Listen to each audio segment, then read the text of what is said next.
Well, hi everyone, I'm Joanne and welcome to Chop Chat Cook.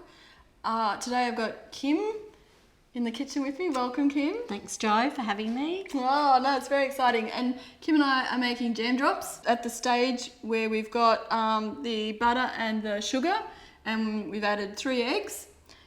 So 250 grams of butter and a cup of sugar, and then 3 eggs. And now we're going to be adding the flour and a dash of vanilla for our jam drops. And what we're going to be talking about this episode is retirement villages. So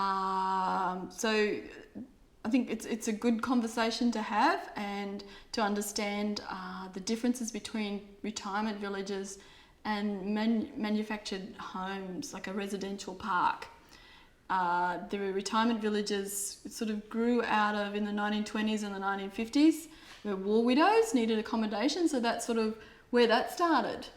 Which I didn't know. I didn't know that either. So that was quite interesting. And the residential parks, that grew out of caravan parks. So that's sort of where all that's come from. It's quite interesting, isn't it? I know. Yeah. I know. So like a retirement village, I think it's important to understand that you've got the initial cost of buying into it. Yes. Okay. Yes. And then there's other costs as well. Yeah. You know. So what would be some of those hidden costs, Jo? Yeah, that's a really good question. So I've got a list here because I wasn't going to be able to remember them all off the top of my head. And what we can do is I can do that for you as we talk. Okay, thanks. So you've got an ingoing contribution. You've got a general service charge. Right. So that's going to cover rates and water and insurance and day-to-day maintenance costs. I see. You've got a maintenance reserve fund. So there's a few of them, isn't there? Wow, there is. And you've got utilities, and you've also got an exit fee as well. Yeah, okay. And also you've got like a reinstatement of your home as well. So for example, you know, like when you moved in and the standard, the condition that it was in, like at the end of when you leave, there's a high chance that you'll have to pay to reinstate. Yeah, so that's sort of something. I'm glad I asked that question because I wasn't expecting that there were so many hidden costs there.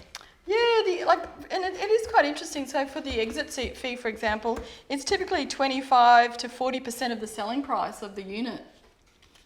Yeah, that's a lot. I know it is, isn't it? And in particular, when you think, you know, you are retired, so you're eating into, you know, your superannuation or, you know, your little pot of money that you've got aside. Yeah. It's not an investment. It's like a lifestyle choice. Yeah. Yeah, it is. It's quite, it's interesting, isn't it? Oh, so, definitely. They're the things to sort of think about.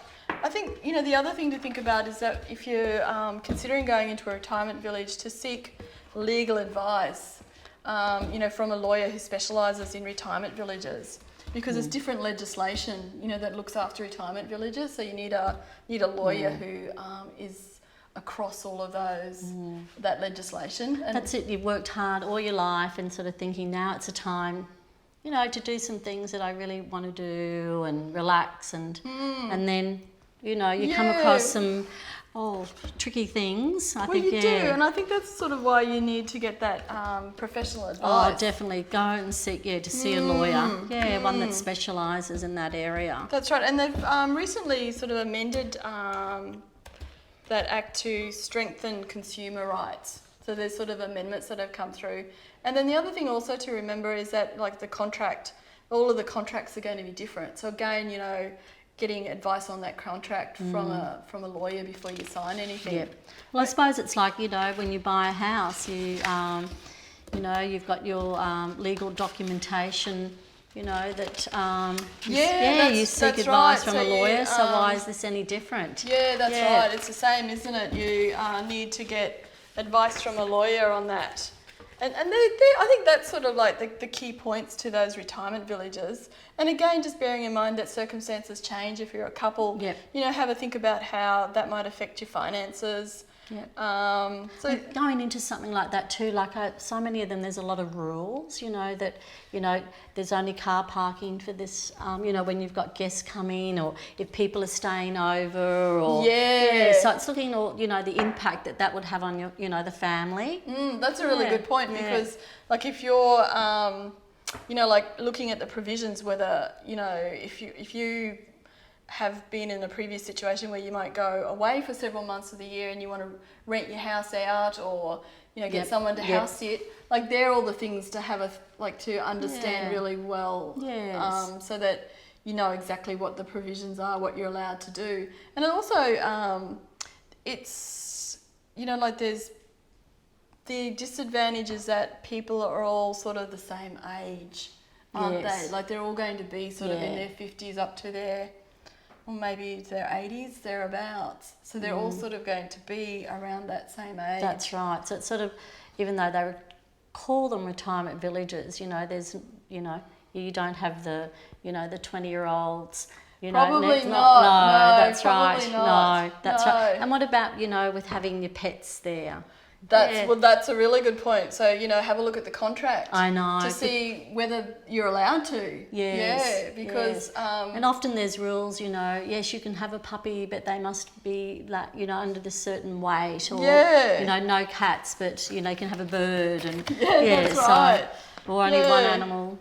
I know, they're all the things to think about, aren't they? All right.